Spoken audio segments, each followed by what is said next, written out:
Hey everyone, thank you so much for joining me here today. The month of May is coming up, and when I was thinking about a theme to do for our May video, I don't know why, but this popped into my head. May Day, which obviously has nothing to do with the month of May. It's a distress signal. But I thought this was perfect just as a jumping off point for our idea, because lots of us are in that kind of urgent distress zone. And it would be nice if we could just call Mayday and have someone give us suggestions or give us help, when we're in those crisis moments. So actually the best way to prepare for those crisis moments is to do it ahead of time. So no matter how you're feeling, come and join me. And if you've been having a hard time lately, any stressful events happening either in your life or globally, or things from a long time ago that you just can't seem to get out of your mind, these techniques will work for any of those things. Part of life is stress, so it could be something lingering from the past, or if you're feeling great today, that's the perfect time to use these exercises to prepare for the future. So we won't spend too long here. They're just a couple of quick things that you can throw into your day when you stop and realize, oh, I'm in distress. What can I do? Obviously, the first step to do is to realize it. So by having a regular mindfulness practice, you'll be more aware of those moments when they come up, rather than 20 minutes later realizing, oh my gosh, I was really in distress and not thinking straight. Hopefully that by doing this sort of thing on a more regular basis, when you are in distress, you will be able to send out the distress call to yourself or to me, hop on YouTube and do this video again, and then it'll be more in your just natural pattern of behavior to stop when you can feel these feelings welling up. So a couple of the techniques that we're going to do are actually quite subtle, so that no one but you knows that you're doing them when that kind of distress pops up. So they're small movements, but I will say before we begin, stillness actually isn't ideal. So if by chance you're hit with a wave of stress and you feel like you're going to jump out of your own skin, I would actually say, if appropriate, follow that impulse. Put loud music on, jump up and down. If it's appropriate, people often like to pound their steering wheel in the car and shout.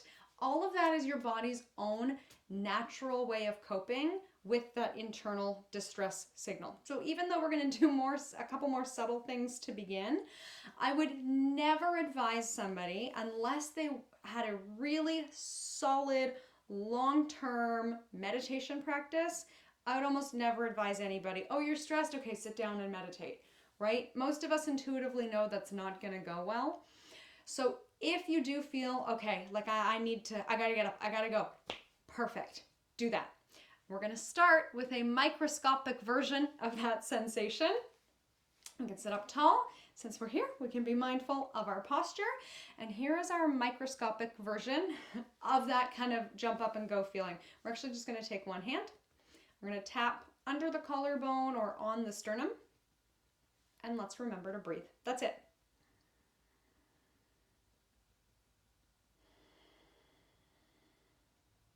You can do this for as long as you like.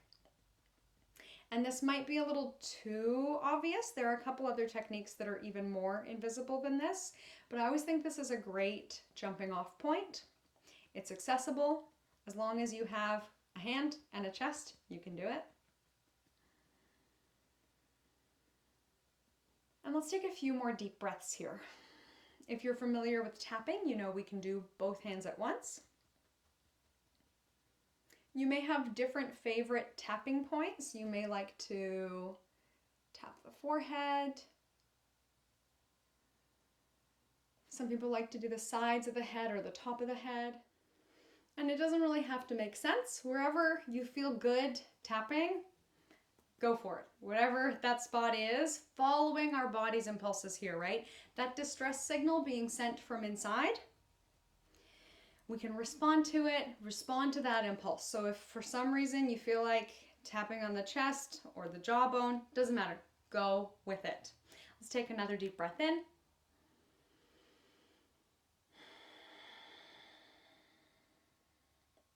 Okay, we'll do one a little bit more subtle. So we'll come back to this theme.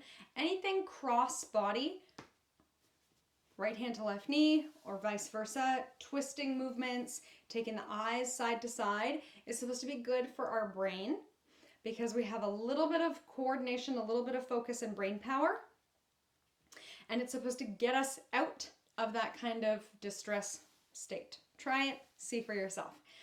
Here's another more subtle one you can do. There are a couple different ways you can do it, but we're going to go alternate right, left, right, left. Ideally, you'll barely be able to tell I'm doing it.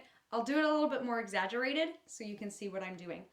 So pressing on the right side, releasing, and then pressing on the left side. So obviously I'm doing it a big enough movement for you to see. Somebody introduced this to me as a technique to do when you're sitting in a meeting and it's stressful. Just enough concentration going right to left. So you're still present in the meeting. Probably no one can tell what you're doing. You can still pay attention to the meeting, but you have just enough brain power to keep you online, focusing on right, left, right, left. And if you're at home or somewhere that it's appropriate, we could also add a sway. Any kind of rocking or swaying movements, very soothing for our nervous system, right? What happens when a baby cries?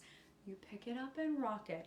We can mother ourselves or parent ourselves, father ourselves by getting into that rocking movement. You may prefer a circle. We're still moving right to left. It's all good. All right, so it runs the spectrum of so subtle, nobody but you knows you're doing it, or a great big giant movement where appropriate.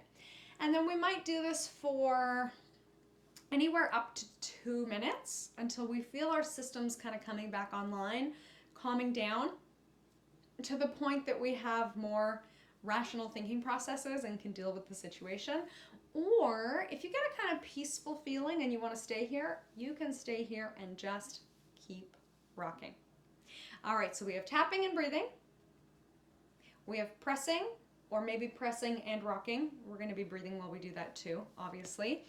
But let's stay with this idea of cross body movement. This exercise, we'll do a small one and then we'll do a big one. So actually the first one might give you a little bit of vertigo. Be careful if that's you, if you tend to be prone to vertigo. Super subtle. You can do it even more easily if you have sunglasses on. Turn only your eyes, so the body stays still and the eyes turn all the way to one side.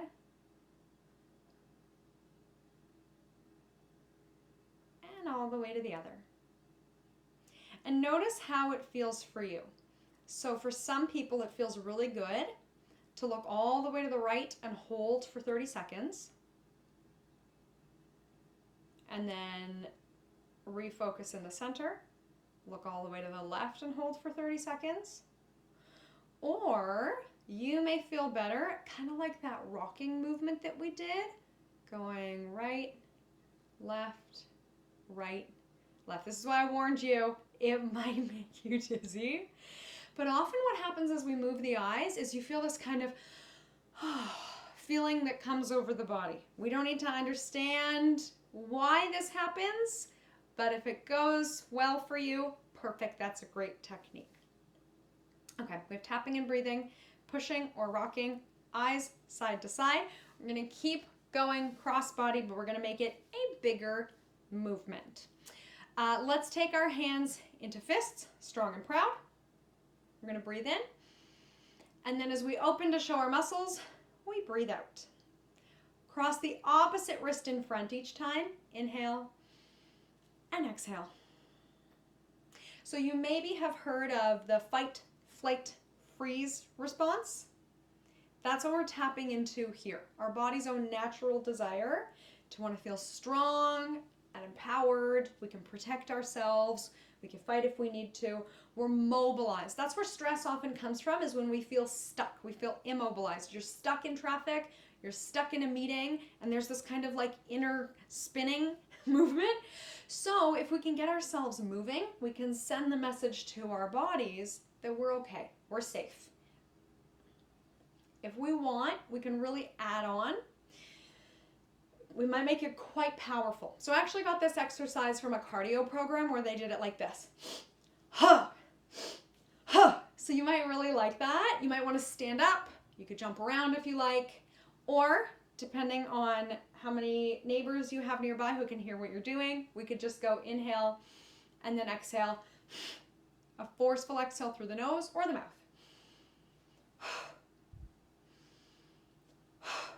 Really pulling from the belly, that core center power. At your own speed, whatever speed you like to breathe. Maybe our arms are getting tired. We feel our strength, our muscles. Let's just do 3 more. Okay, last one. Let's rest those arms. And we'll do another one for the eyes and the turning of the head. Again, if it makes you dizzy, we can just keep the eyes centered. So we'll do sort of a mini technique, if that makes sense, an even smaller one. So this is a technique for focus that works well in individuals who struggle with focus. So if we are really stressed out, that means that we don't have the kind of focus that we want. We're thinking of our problem rather than whatever we're supposed to be doing. This is the very simple task. You're supposed to hold your hand at arm's length and stare at it. That's it. So this is our simple variation. If vertigo is not a problem for you, usually we do this with a thumbs up. Keep your eyes pointed at your thumb. You turn as far as you can one way, back through center, and as far as you can the other way, and back through center. So yes, it doesn't matter if we do a thumbs up or a flat hand. This is just the experiment that I had seen showed kids who stare at their hand for 45 seconds can actually focus better in school. So I figure, oh, you know, if it works for kids, it'll probably work for us. Okay, we'll go once more each way if we're turning the head.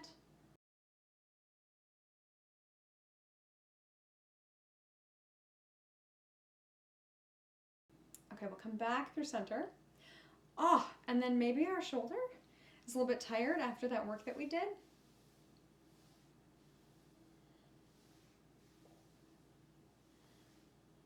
So we can loosen that up. We can let that go. Even bouncing movements can be de-stressing. So what have we done so far? Tapping and breathing, pushing on our legs, rocking side to side, moving the eyes, moving the head while holding still, cross-body activity. What do we still have? Let's do a power pose. So you may have seen this. Amy Cuddy has this TED Talk on power poses. This was this like groundbreaking research that holding a pose for 2 minutes at a time can increase sort of our positive stress hormones and decrease our negative stress hormones. And then some research came out that said maybe that's not so great, but then I listened to this wonderful interview with Amy Cuddy where people say to her, and you can do it with me as I tell you this, that they're really stressed out about a job interview. So they do one of these power poses in the bathroom before the interview and they feel strong and confident. So, as I always like to say, there's no such thing as a false sense of well-being. So yes, we have all this great research, but your individual response is the most important thing if you're feeling stressed out, right? So we can do it this really strong, powerful one. Or there's actually another way you can do it that's a little bit more, I like to think of the CEO who has his feet up on the desk, hands behind his head, and the elbows open, right? That kind of stereotypical lazy boss image, or maybe just a relaxed boss image. We can let our head rest back in our hands. And to feel more alert, we can leave the eyes open, or it may help you to feel more peaceful to close the eyes. Sometimes when we close our eyes, we end up swimming more deeply in our own thoughts. So yogi's choice, we can leave the eyes open or closed. So we could do this for a minute or two, but if it gets to the point where you're uncomfortable, of course, that's not what we're going for, right? So at some point we'll feel maybe uplifted or peaceful, but we want to stop before our arms begin to hurt or become tired or sore. And of course, we could do different modifications to this. We could lean back in our chair. We could have the hands lower if it's uncomfortable.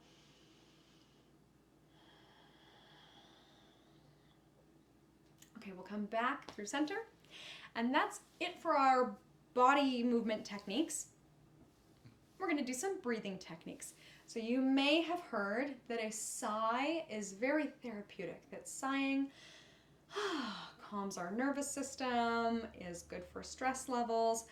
And there are a couple different ways you can do it. Again, we can have all the research in the world, but try it a couple different ways and see how it works for you.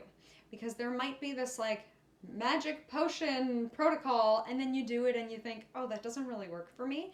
So I'll show us a couple different ways to do it. The most common way we see in the yoga world, if we want to do some movement with it, is to inhale up and then exhale through the mouth,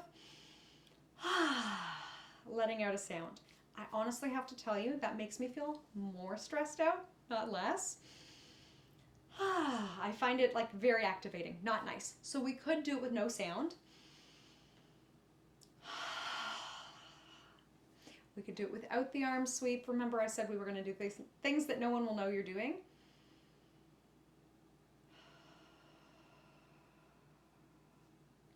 Full, deep inhale. That's the key. Often if we're stressed, we do these little puff inhales. So let's make sure we're taking a full, deep inhale. And we can actually exhale mouth or nose.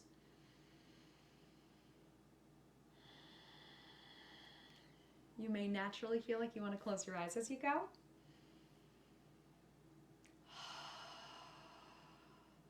We may also like pursed lip breathing, like we're breathing out through a straw.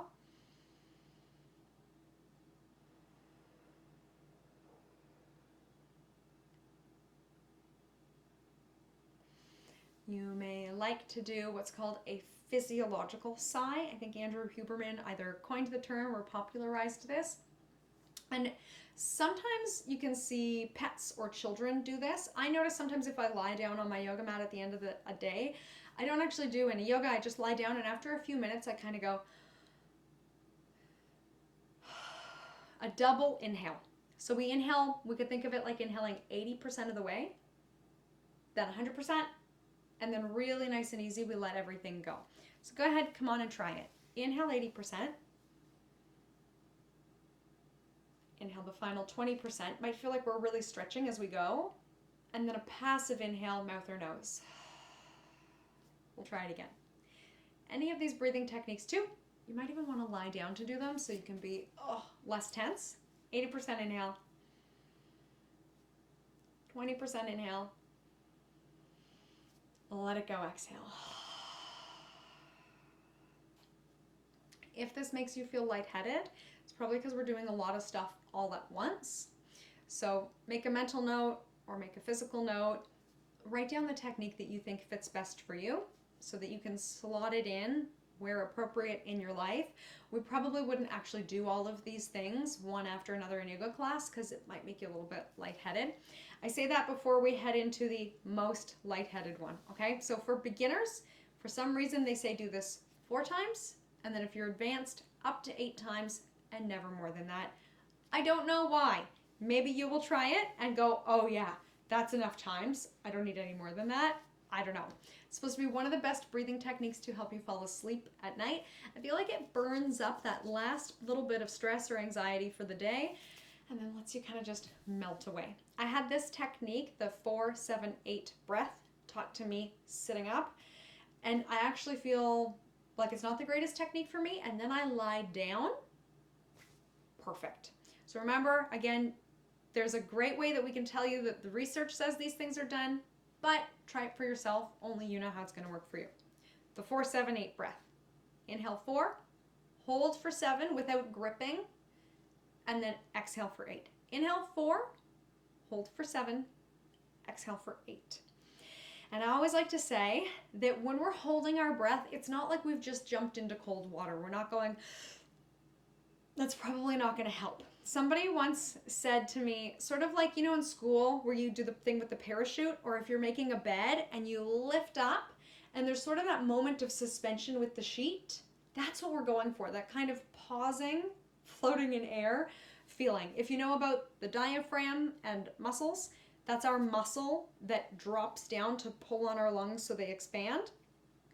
And sort of like if we were doing a bicep curl and just holding the biceps at this angle, this is an isometric contraction. So we're not lengthening and shortening the muscle. Isometric contraction of our bicep.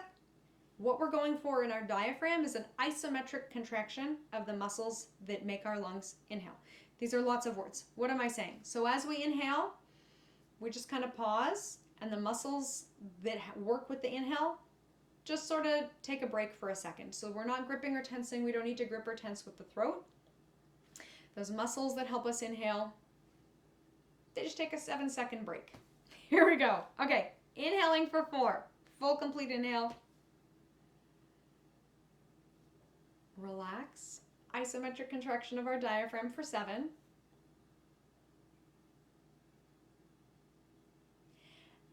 And then usually out through the mouth for 8.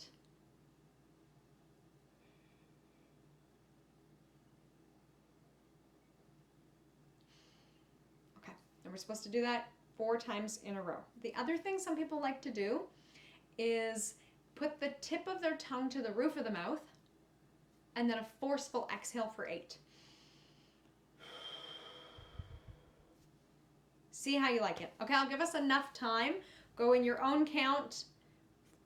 4, 7, 8. Breath. I won't do too much talking. Here we go. Inhale 4. Pause 7. Out for 8.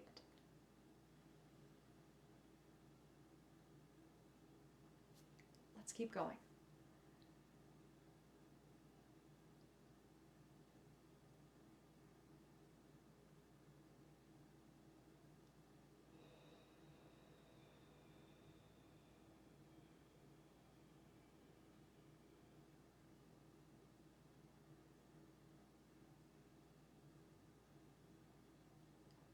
And as we're going, seeing how well we can relax the muscles of our face, neck and shoulders. Strong through our back muscles, free through our breathing muscles.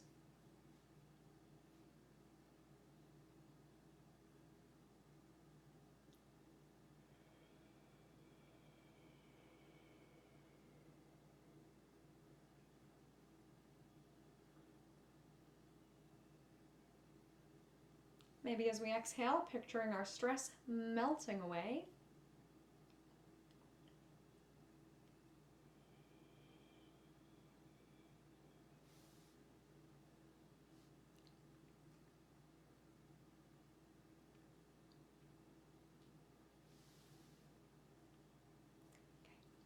Let's just take another full breath in and out.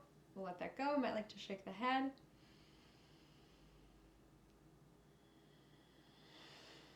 Might like to blow through the lips on the exhale.